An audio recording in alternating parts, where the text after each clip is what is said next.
പരിശുദ്ധൻ പരിശുദ്ധൻ പരിശുദ്ധൻ കർത്താവേ നീ പരിശുദ്ധൻ മിശിഹ കർത്താവേ.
പരിശുദ്ധ പരമ ദിവ്യകാരുണ്യത്തിന് എന്നേരവും ആരാധനയും സ്തുതിയും പുകഴ്ചയും ഉണ്ടായിരിക്കട്ടെ. പരിശുദ്ധ പരമ ദിവ്യകാരുണ്യത്തിന് എന്നേരവും ആരാധനയും സ്തുതിയും പുകഴ്ചയും ഉണ്ടായിരിക്കട്ടെ. നിത്യസ്തുതിക്ക് ഏറ്റവും യോഗ്യമായ പരിശുദ്ധ പരമ ദിവ്യകാരുണ്യത്തിന് എന്നേരവും ആരാധനയും സ്തുതിയും പുകഴ്ചയും ഉണ്ടായിരിക്കട്ടെ. പിതാവും പുത്രനും പരിശുദ്ധാത്മാവുമായ ത്രിയേക ദൈവമേ, ഈ തിരുമണിക്കൂറിൽ തിരുസന്നിധിയിലായിരുന്നു കൊണ്ട് സ്നേഹമായി ഞങ്ങൾക്ക് വേണ്ടി തന്നെ മുറിച്ചു നൽകിയ ദിവ്യകാരുണ്യമാകുന്ന അങ്ങയെ ഞങ്ങൾ ആരാധിക്കുന്നു, സ്തുതിക്കുന്നു, മഹത്വപ്പെടുത്തുന്നു. തിരുവോസ്തിരൂപനായി സ്വയം ശൂന്യവൽക്കരിക്കപ്പെട്ട് ഞങ്ങളുടെ കൂടെ ആയിരിക്കുന്ന ഈശോയെ, അങ്ങയുടെ അനന്തമായ സ്നേഹത്തെ ഓർത്ത് ഞങ്ങൾ അങ്ങേക്ക് നന്ദി പറയുന്നു. ഭയപ്പെടേണ്ട, ഞാൻ നിന്നോട് കൂടെയുണ്ട് എന്നരുളി ചെയ്ത്, ലോകാവസാനം വരെ ഞാൻ നിങ്ങളുടെ കൂടെ ഉണ്ടായിരിക്കുമെന്ന് അരുളി ചെയ്ത്, നിന്റെ ദൈവമായ കർത്താവ് നീ പോകുന്നിടത്തെല്ലാം നിന്നോട് കൂടെ ഉണ്ടായിരിക്കുമെന്ന് അരുളി ചെയ്ത്, എപ്പോഴും ഞങ്ങളുടെ കൂടെ ആയിരിക്കുമെന്ന വാഗ്ദാനം നൽകിക്കൊണ്ട് ഞങ്ങളുടെ കൂടെ ആയിരിക്കുന്ന ഈശോയെ, കൂടെയായിരിക്കുന്ന അങ്ങയെ കൂടുതൽ മഹത്വപ്പെടുത്തുവാൻ, കൂടെയായിരിക്കുന്ന അങ്ങയുടെ കൂടെ ഞങ്ങളുമായിരിക്കുവാൻ ഞങ്ങളെ അങ്ങ് അനുഗ്രഹിക്കണമേ. പരമകാരുണ്യവാനായ കർത്താവേ, തിരുസന്നിധിയിൽ ഈ വേളയിൽ ഞങ്ങൾ ആയിരിക്കുമ്പോൾ ഞങ്ങൾ ആലോചിക്കുകയായിരുന്നു, ഞങ്ങൾ എത്രയോ അനുഗ്രഹീതരാണ് എന്ന്. അങ്ങയുടെ കൂടെയായിരിക്കാൻ, അങ്ങയെ മഹത്വപ്പെടുത്താൻ, അങ്ങയിൽ നിന്നും അനുഗ്രഹങ്ങൾ സ്വീകരിക്കുവാൻ, കൗദാശിക ജീവിതത്തിലൂടെ പവിത്രീകരിക്കപ്പെടുവാൻ എല്ലാം അങ്ങ് ഞങ്ങളെ അനുവദിച്ചു. ഈശോയെ, എത്ര നന്ദി പറഞ്ഞാലും അത് മതിയാവില്ല. അത്രമേൽ അനുഗ്രഹമാണ് അങ്ങ് ഞങ്ങളുടെ മേൽ ചൊരിഞ്ഞുകൊണ്ടിരിക്കുന്നത്. ദാവീദ് രാജാവ് ചോദിച്ചതുപോലെ, ദൈവമായ കർത്താവേ, അങ്ങ് ഞങ്ങളെ ഇത്രമാത്രം അനുഗ്രഹിക്കുവാൻ ഞാനും എൻ്റെ കുടുംബവും എന്താകുന്നു. ഈശോയെ, അങ്ങ് ഞങ്ങളെ ഇത്രമാത്രം അനുഗ്രഹിക്കുവാൻ ഞാനും എൻ്റെ കുടുംബവും എന്താകുന്നു. ഈ ഒരു മനോഭാവത്തോടെ നന്ദിയോടെ ഞങ്ങളായിരിക്കുമ്പോൾ ഈശോയെ, അങ്ങ് ഞങ്ങളെ ഏറ്റെടുക്കണമേ, അങ്ങ് ഞങ്ങളെ നയിക്കണമേ, വിശുദ്ധീകരിക്കണമേ, വിശുദ്ധിയുടെ പാതയിൽ ഞങ്ങളെ നയിക്കണമേ. അങ്ങയിൽ നിന്നും ഒരു നിമിഷം പോലും അകന്നിരിക്കുവാൻ അങ്ങ് ഞങ്ങളെ അനുവദിക്കരുതേ. കാരണം അങ്ങ് കൃപാനിധിയാണ്, ദയാനിധിയാണ്, കരുണാനിധിയാണ്. ഈശോയെ, അങ്ങ് എല്ലാറ്റിൻ്റെയും ഉറവിടമാണ്. അങ്ങയിൽ നിന്നാണ് സമസ്തവും വരുന്നത്. ഈശോയെ, ഇതെല്ലാം അറിയാമായിരുന്നിട്ടും സൃഷ്ടവസ്തുക്കളിലേക്ക് ആശ്രയം വെച്ചു പോകുന്ന ഞങ്ങളുടെ എല്ലാ ബലഹീന അവസ്ഥകളെയും അങ്ങ് ഏറ്റെടുക്കണമേ. കാരുണ്യവാനായ കർത്താവേ, ദിവ്യകാരുണ്യമാകുന്ന അങ്ങയെ ലയിച്ചുകൊണ്ട് മറ്റൊരു ദിവ്യകാരുണ്യമാകുവാൻ, ലോകമെങ്ങും അങ്ങയ്ക്ക് സാക്ഷ്യം വഹിക്കുവാൻ ഞങ്ങളുടെ എളിയ ജീവിതങ്ങളെ അങ്ങ് എടുത്തുയർത്തണമേ എന്ന് പ്രാർത്ഥിക്കുന്നു. ദിവ്യകാരുണ്യനാഥ, ഞങ്ങളുടെ എല്ലാ മേഖല, ഞങ്ങളുടെ കുടുംബം, ഞങ്ങളുടെ മാതാപിതാക്കൾ, സഹോദരങ്ങൾ, ജീവിത പങ്കാളി, മക്കൾ എല്ലാവരെയും ഈശോയെ തിരുസന്നിധിയിലേക്ക് സമർപ്പിക്കുകയാണ്. ഞങ്ങളുടെ സ്വന്തം ബന്ധമിത്രങ്ങൾ എല്ലാവരെയും, ഞങ്ങളുടെ ജീവിതവുമായി ബന്ധപ്പെട്ട എല്ലാവരെയും, ഞങ്ങളുടെ ഓരോ ജോലി മേഖലകളെയും എല്ലാം ഈശോയെ അങ്ങ് എടുത്തുയർത്തി അനുഗ്രഹിച്ച് അങ്ങയുടെ സ്വന്തമാക്കണമേ എന്ന് ഞങ്ങൾ പ്രാർത്ഥിക്കുകയാണ്. എല്ലാം അങ്ങയുടെ കരുണ ഒന്നുണ്ടെങ്കിൽ മാത്രമേ സാധിക്കുകയുള്ളൂ എന്ന് തിരുമുമ്പിൽ ഏറ്റു പറഞ്ഞുകൊണ്ട് ഞങ്ങൾ ഒന്നു ചേർന്ന് അങ്ങയെ ആരാധിക്കുന്നു, സ്തുതിക്കുന്നു, മഹത്വപ്പെടുത്തുന്നു.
വിശുദ്ധ യോഹന്നാൻ അറിയിച്ച സുവിശേഷം 16-ാം അധ്യായം 16 മുതൽ 22 വരെയുള്ള തിരുവചനങ്ങൾ. അല്പസമയം കഴിഞ്ഞാൽ നിങ്ങൾ എന്നെ കാണുകയില്ല, വീണ്ടും അല്പസമയം കഴിഞ്ഞാൽ നിങ്ങൾ എന്നെ കാണും. അപ്പോൾ അവൻ്റെ ശിഷ്യന്മാരിൽ ചിലർ പരസ്പരം പറഞ്ഞു, അല്പസമയം കഴിഞ്ഞാൽ നിങ്ങൾ എന്നെ കാണുകയില്ല, വീണ്ടും അല്പസമയം കഴിഞ്ഞാൽ നിങ്ങൾ എന്നെ കാണും എന്നും ഞാൻ എൻ്റെ പിതാവിൻ്റെ അടുത്തേക്ക് പോകുന്നു എന്നും അവൻ നമ്മോട് പറയുന്നതിൻ്റെ അർത്ഥമെന്താണ്? അവർ തുടർന്നു, അല്പസമയം എന്നതുകൊണ്ട് അവൻ എന്താണ് അർത്ഥമാക്കുന്നത്? അവൻ പറയുന്നത് എന്താണെന്ന് നമുക്ക് അറിഞ്ഞുകൂടാ. ഇക്കാര്യം അവർ തന്നോട് ചോദിക്കാൻ ആഗ്രഹിക്കുന്നു എന്ന് മനസ്സിലാക്കി ഈശോ പറഞ്ഞു, അല്പസമയം കഴിഞ്ഞാൽ നിങ്ങൾ എന്നെ കാണുകയില്ല, വീണ്ടും അല്പസമയം കഴിഞ്ഞാൽ നിങ്ങൾ എന്നെ കാണും എന്നും ഞാൻ പറഞ്ഞതിനെ പറ്റി നിങ്ങൾ പരസ്പരം ചോദിക്കുന്നുവോ? സത്യസത്യമായി ഞാൻ നിങ്ങളോട് പറയുന്നു, നിങ്ങൾ കരയുകയും വിലപിക്കുകയും ചെയ്യും, എന്നാൽ ലോകം സന്തോഷിക്കും. നിങ്ങൾ ദുഃഖിതരാകും, എന്നാൽ നിങ്ങളുടെ ദുഃഖം സന്തോഷമായി മാറും. സ്ത്രീക്ക് പ്രസവവേദന ആരംഭിക്കുമ്പോൾ അവളുടെ സമയം വന്നതുകൊണ്ട് അവൾക്ക് ദുഃഖമുണ്ടാകുന്നു. എന്നാൽ ശിശുവിനെ പ്രസവിച്ചു കഴിയുമ്പോൾ ഒരു മനുഷ്യൻ ലോകത്ത് ജനിച്ചതുകൊണ്ടുള്ള സന്തോഷ നിമിത്തം ആ വേദന പിന്നീട് ഒരിക്കലും അവൾ ഓർമ്മിക്കുന്നില്ല. അതുപോലെ ഇപ്പം നിങ്ങളും ദുഃഖിതരാണ്, എന്നാൽ ഞാൻ വീണ്ടും നിങ്ങളെ കാണും. അപ്പോൾ നിങ്ങളുടെ ഹൃദയം സന്തോഷിക്കും. നിങ്ങളുടെ ആ സന്തോഷം ആരും നിങ്ങളിൽ നിന്ന് എടുത്തു കളയുകയുമില്ല.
തൻ്റെ ശിഷ്യഗണത്തിന് വരുവാനിരിക്കുന്ന പീഡനങ്ങളെയും ഞെരുക്കങ്ങളെയും പ്രലോഭനങ്ങളെയും മുൻകൂട്ടി വീക്ഷിക്കുന്ന ദിവ്യനാഥനെ നമുക്ക് ആത്മന ദർശിക്കാം.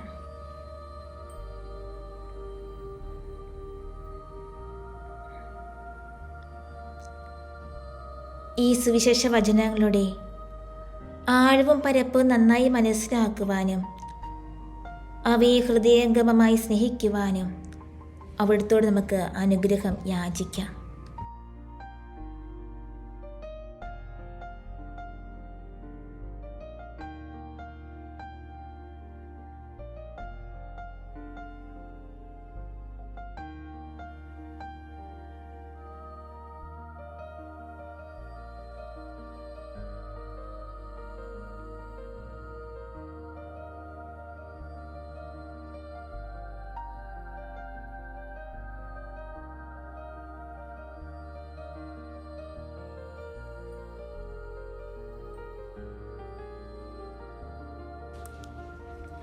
ഈശോ അരുളി ചെയ്തു, അല്പം കഴിഞ്ഞാൽ നിങ്ങൾ എന്നെ കാണുകയില്ല, വീണ്ടും അല്പസമയം കഴിഞ്ഞാൽ നിങ്ങൾ എന്നെ കാണും. ഈ ലോകത്തിൽ നമുക്ക് അനുഭവപ്പെടുന്ന പരീക്ഷകളും കുരിശുകളുമെല്ലാം ഹ്രസ്വങ്ങളാണ്.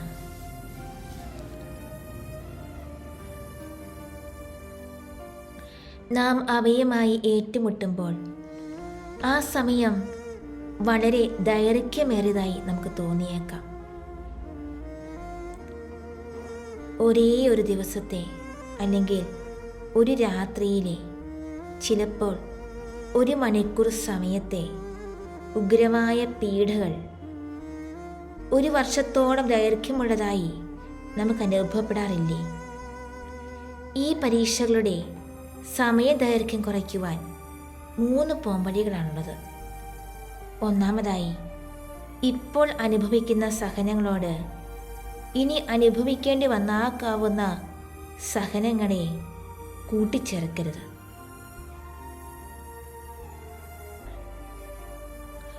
ഓരോ നിമിഷത്തിനും അതതിൻ്റെ സഹനങ്ങൾ ധാരാളം മതി.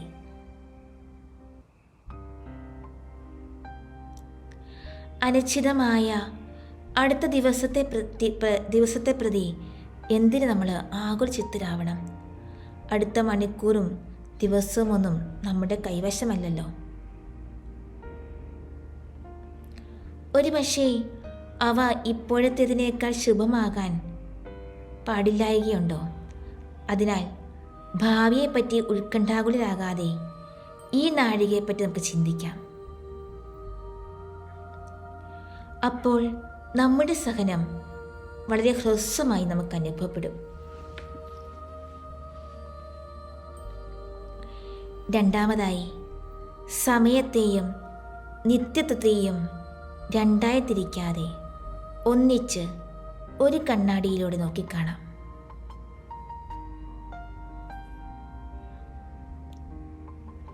അപ്പോൾ നമ്മുടെ സഹനം തീർത്തും നിസ്സാരമായി തീരും.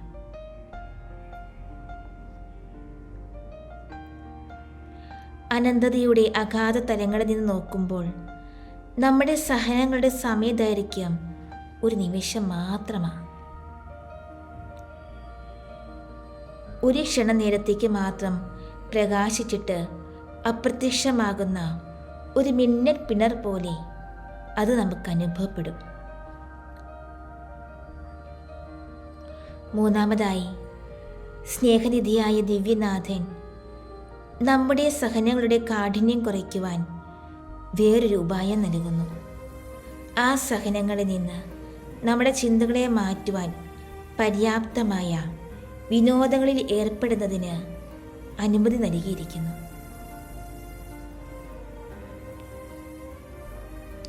എന്നാൽ ഈ വിനോദങ്ങൾ നിർദോഷങ്ങളായിരിക്കണം. നാം അവയിൽ മതിമറന്ന് ആമഗ്നരാകരുത്. ധാർമ്മികമായി എന്തെങ്കിലും ലക്ഷ്യം അവയ്ക്കുണ്ടായിരിക്കണം.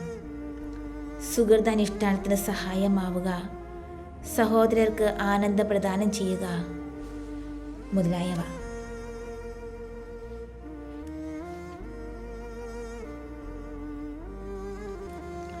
അവസാനമായി, ഈ വിനോദങ്ങൾ നമ്മുടെ കർത്തവ്യങ്ങളുടെ അനുഷ്ഠാനത്തിന് ഒരിക്കലും പ്രതിബന്ധമാകാതിരിക്കാൻ ശ്രദ്ധിക്കണം. മേൽപ്പറഞ്ഞ 3 മാർഗങ്ങളെയും പ്രയോഗത്തിൽ വരുത്തി നമ്മുടെ സഹനങ്ങളെ ലഘൂകരിക്കാൻ നമുക്ക് പരിശ്രമിക്കാം.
നിങ്ങൾ കരയും, നിങ്ങൾ നെടുവേർപ്പെടും, നിങ്ങൾ ദുഃഖിതരാകും എന്നൊക്കെ ഈശോനാഥൻ തൻ്റെ ശിഷ്യഗണത്തോട് അരുൾ ചെയ്തു.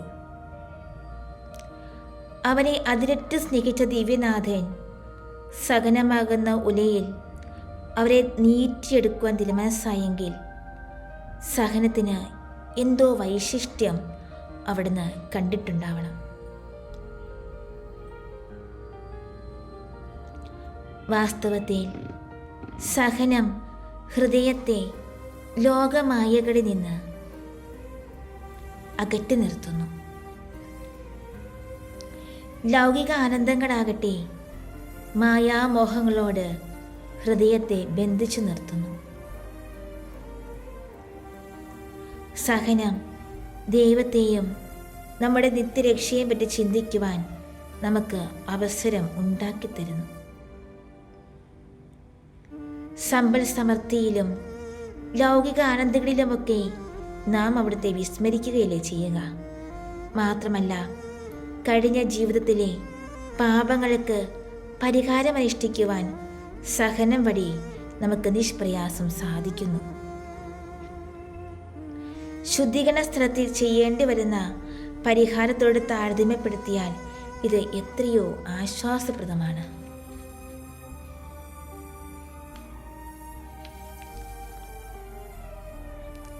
നമ്മുടെ പാപപ്രകൃതി നമ്മെ സദാ തിന്മയിലേക്ക് വലിച്ചിരിക്കുകയാണ്. അതിന് വംശമതരായി ഭാവിയിൽ പാപം ചെയ്യാതിരിക്കുവാനും സഹനങ്ങൾ നമ്മെ സഹായിക്കുന്നു. അവസാനമായി, സഹനങ്ങൾ ഈശോനാഥൻ്റെ പീഡകളോടുള്ള സാദൃശ്യ നിമിത്തം നിത്യരക്ഷയുടെ അച്ചാരമാകുന്നു.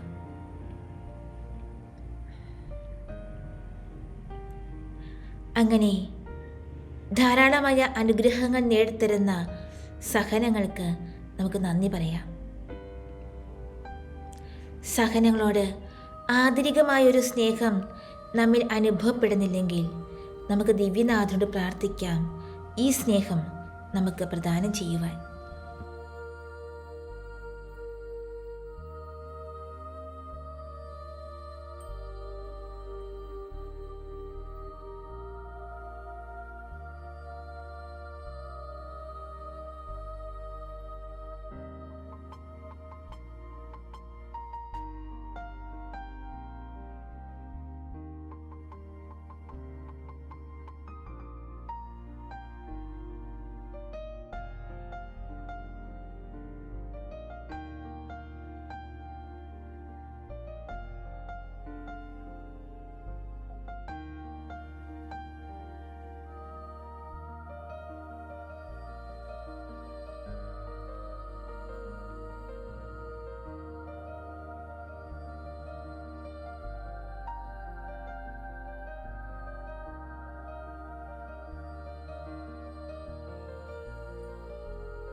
ഹൃദയത്തെ തൃപ്തിപ്പെടുത്തുവാൻ ലൗകിക സന്തോഷങ്ങൾ അശക്തങ്ങളാണ്. അവ വെറും ലോകമായകൾ മാത്രം.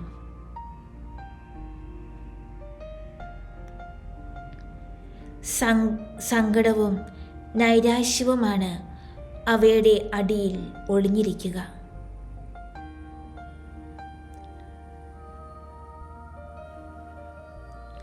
മരണസമയത്താണ് കാപട്യം നിറഞ്ഞ ഈ ലൗകിക സന്തോഷങ്ങളുടെ തനി നിറം നമുക്ക് മനസ്സിലാക്കാൻ പോകുന്നത്.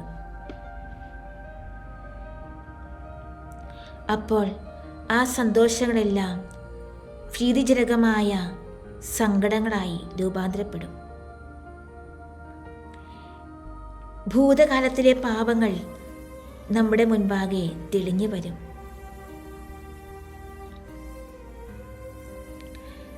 സമയം വ്യർത്ഥ നഷ്ടമാക്കിയതിനെയും നന്മ ചെയ്യുവാനുള്ള അവസരം നിഷ്പ്രയോജനമാക്കിയതിനെയുമൊക്കെ കുറിച്ച് അപ്പോൾ നാം സങ്കടപ്പെടാതിരിക്കുകയില്ല.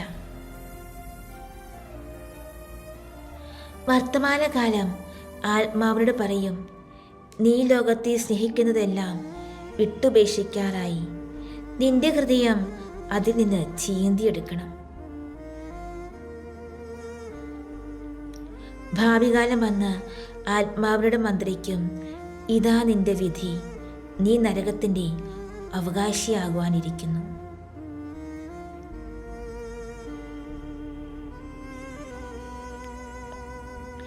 ഇതിൽ നിന്ന് എത്ര വ്യത്യസ്തമാണ് പുണ്യാത്മാക്കളുടെ അവസ്ഥ. ജീവിതത്തിൽ കുരിശുകളെ ക്ഷമയോടെ വഹിച്ചതിനാൽ അവർ മരണസമയത്ത് ആശ്വസിപ്പിക്കപ്പെടും. രണ്ട് പ്രതീക്ഷകളിലാണ് വിശുദ്ധരുടെ സമാശ്വാസം അടങ്ങിയിരിക്കുന്നത്.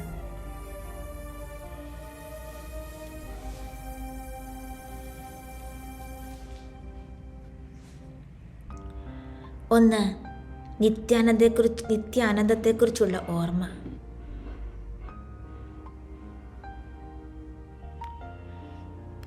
വിശുദ്ധ സിപ്രിയാൻ പറയുന്നു, നാശം സംഭവിക്കുന്ന ഒരു ലോകത്തിൽ കാലൂന്നി നിൽക്കുന്ന നമുക്ക് എപ്പോഴും ശാന്തതയും ക്ഷമയും ഉള്ളവരാകാം.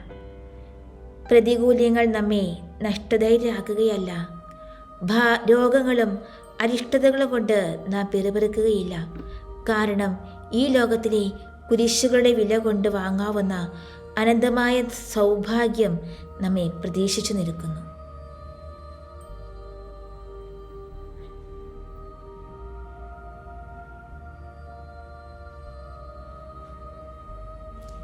രണ്ടാമതായി, പ്രസാദപരത്തിൻ്റെ മാധുര്യവും ഒരു നല്ല മനസ്സാക്ഷിയുടെ സ്വസ്ഥതയും അവരെ സമാശ്വസിപ്പിക്കും. വിശുദ്ധ ബെർണാർഡ് പറയുന്നു, ലൗകികർ കുരിശിനെ മാത്രമേ കാണുന്നുള്ളൂ. അതിനെ മധുരതരമാക്കുന്ന ചൈതന്യത്തെ കാണാൻ അവർക്ക് കണ്ണില്ല.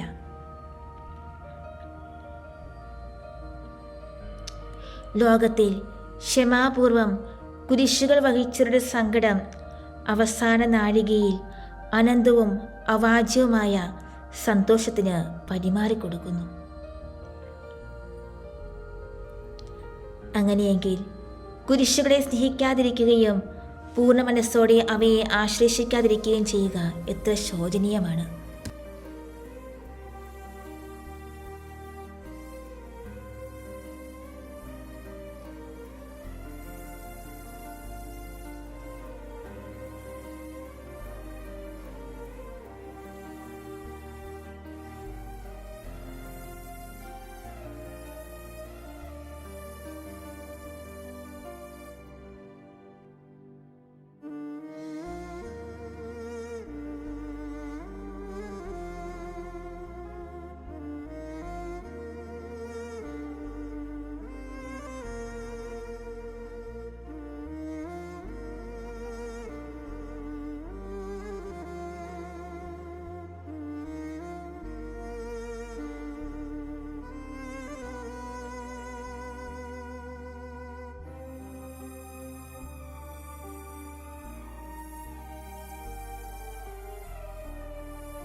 നമുക്ക് നല്ല നാഥൻ്റെ മുമ്പിൽ പ്രതിജ്ഞ എടുക്കാം.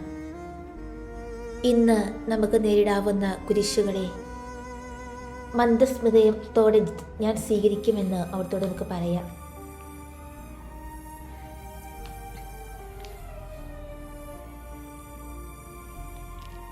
നിരർത്ഥകങ്ങളായ ലൗകിക ബഹുമാനങ്ങളെയും സമ്പൽ സമൃദ്ധിയും സന്തോഷങ്ങളെയും ഞങ്ങൾ ആഗ്രഹിക്കുകയില്ല എന്ന് നമുക്ക് അവിടുത്തെ പറയാം.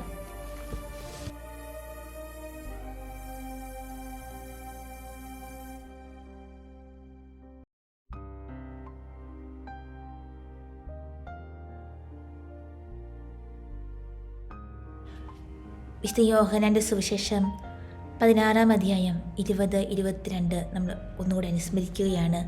നിങ്ങൾ കരഞ്ഞു വിലപിക്കും, എന്നാൽ ലോകം സന്തോഷിക്കും. നിങ്ങൾ ദുഃഖപൂരിതരാകും, എന്നാൽ നിങ്ങളുടെ ദുഃഖം സന്തോഷമായി മാറും. നിങ്ങളുടെ സന്തോഷം ആരും നിങ്ങളിൽ നിന്ന് അപഹരിക്കുകയില്ല.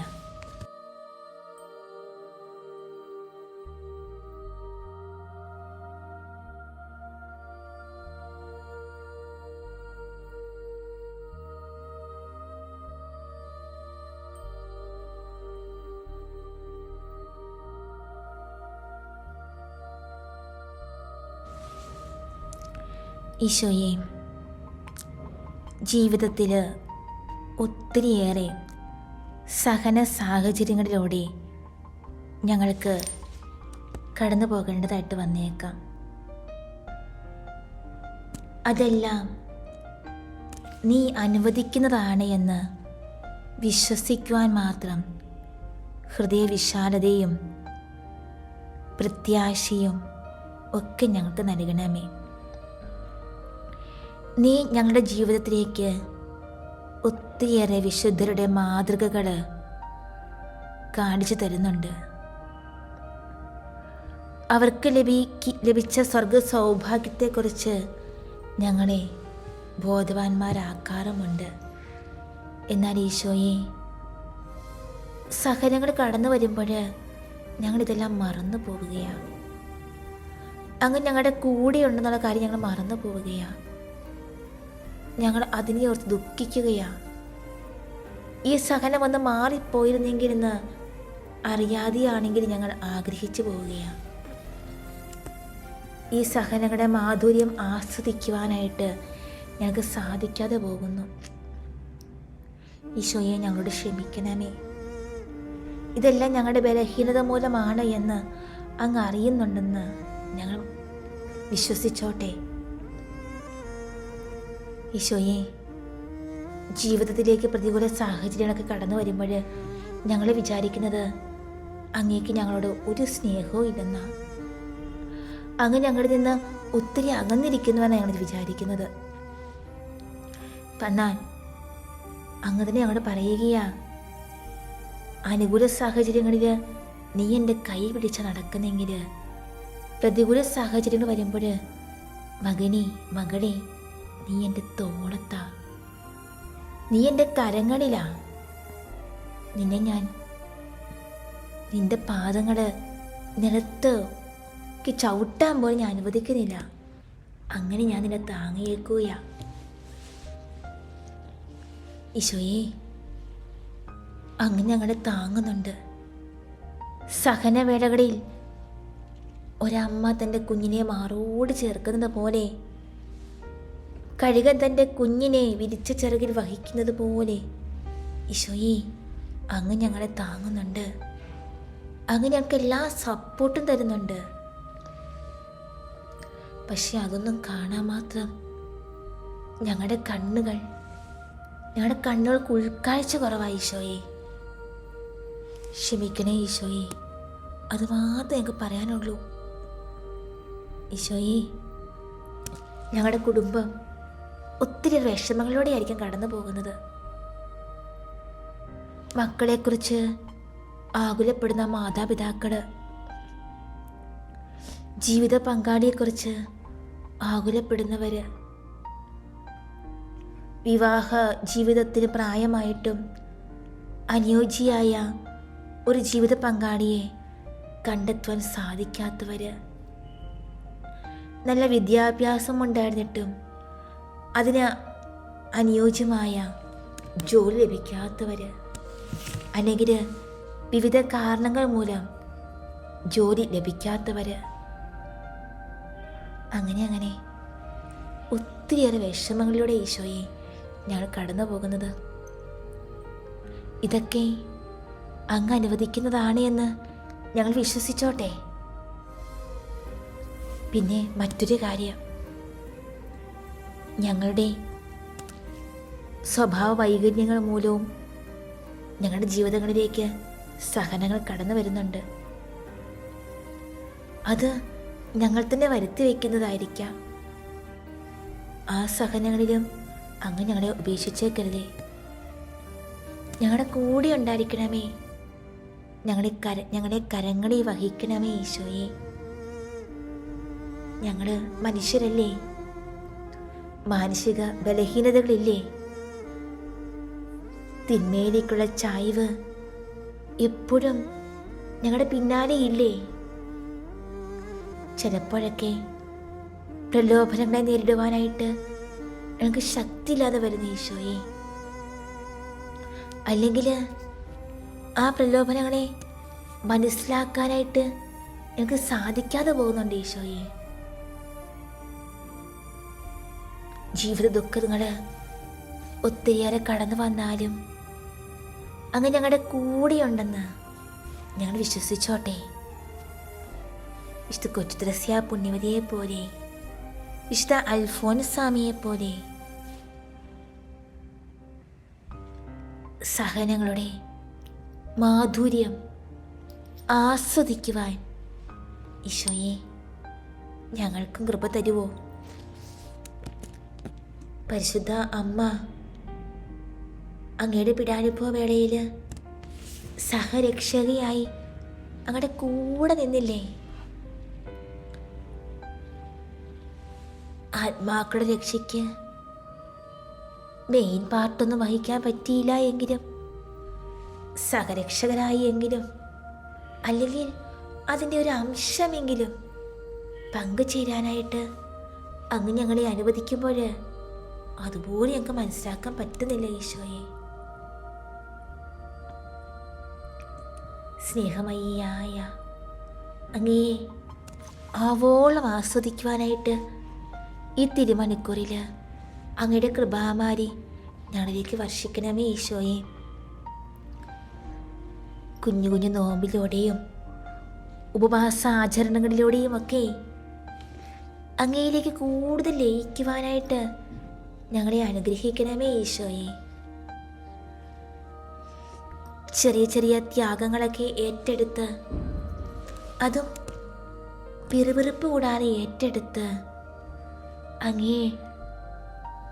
അങ്ങയിലേക്ക് ചേരുവാൻ, അങ്ങയെ അനുകരിക്കുന്നവരാകുവാൻ ഞങ്ങളെ അങ്ങ് അനുവദിക്കണമേ. എല്ലാവരും സൂപ്പർ ഹീറോസിനെയാണല്ലോ അനുകരിക്കുന്നത്. ഞങ്ങളുടെ സൂപ്പർ ഹീറോ ഈശോയല്ലേ? ഈശോയെ അങ്ങയെ അനുകരിക്കുവാൻ, ശൂന്യവൽക്കരണത്തിൻ്റെ പാതയെ തിരഞ്ഞെടുക്കുവാൻ, സ്വയം ഇല്ലാതാകുവാൻ, സഹനങ്ങളിലും പിതാവേ എൻ്റെ ഹിതമല്ല അങ്ങയുടെ ഹിതം നിറവേറട്ടെ എന്ന് പറയുവാൻ ഞങ്ങളെ അങ്ങ് അനുഗ്രഹിക്കണമേ ഈശോയെ. ഓ നാഥ, ഈ 1 മണിക്കൂർ സമയം അങ്ങയുടെ സ്നേഹ സാന്നിധ്യത്തിലായിരിക്കുവാനായിട്ട് അങ്ങ് ഞങ്ങളെ അനുഗ്രഹിച്ചില്ലേ? അങ്ങയുടെ സ്നേഹമാധുര്യം നുകരുവാനായിട്ട് അങ്ങ് ഞങ്ങളെ അനുവദിച്ചില്ലേ? ഈശോയെ അങ്ങയ്ക്ക് ഒരായിരം നന്ദി. അങ്ങയ്ക്ക് 1000 ആരാധന. ദൈവമേ, അങ്ങ് മാത്രമാണ് ഞങ്ങളുടെ ജീവിതത്തിൻ്റെ സർവവുമെന്ന് ഞങ്ങൾ ഏറ്റുപറയുന്നു. ഈശോയെ, അങ്ങ് മാത്രമാണ് ഞങ്ങളുടെ ജീവിതത്തിൻ്റെ സങ്കേതവും കോട്ടയും എല്ലാമെന്ന് ഞങ്ങൾ ഏറ്റുപറയുന്നു. സ്നേഹമയിയായ അങ്ങയിലേക്ക് കൂടുതൽ കൂടുതൽ അടുക്കുവാൻ, ലയിക്കുവാൻ ഞങ്ങളെ അനുഗ്രഹിക്കണമേ എന്ന പ്രാർത്ഥനയോടെ ആരാധനാ സ്തുതിപ്പുകൾ അങ്ങേക്ക് അർപ്പിച്ചുകൊണ്ട് ഈശോയെ അങ്ങയുടെ ആശീർവാദത്തിനായി ഞങ്ങളുടെ ശിരസ്സുകൾ നമിക്കുന്നു. പരിശുദ്ധ പരമദിവ്യകാരുണ്യത്തിന് എന്നേരവും ആരാധനയും സ്തുതിയും പുകഴ്ചയും ഉണ്ടായിരിക്കട്ടെ. പരിശുദ്ധ പരമദിവ്യകാരുണ്യത്തിന് എന്നേരവും ആരാധനയും സ്തുതിയും പുകഴ്ചയും ഉണ്ടായിരിക്കട്ടെ. നിത്യസ്തുതിക്കേറ്റവും യോഗ്യമായ പരിശുദ്ധ പരമദിവ്യകാരുണ്യത്തിന് എന്നേരവും ആരാധനയും സ്തുതിയും പുകഴ്ചയും ഉണ്ടായിരിക്കട്ടെ.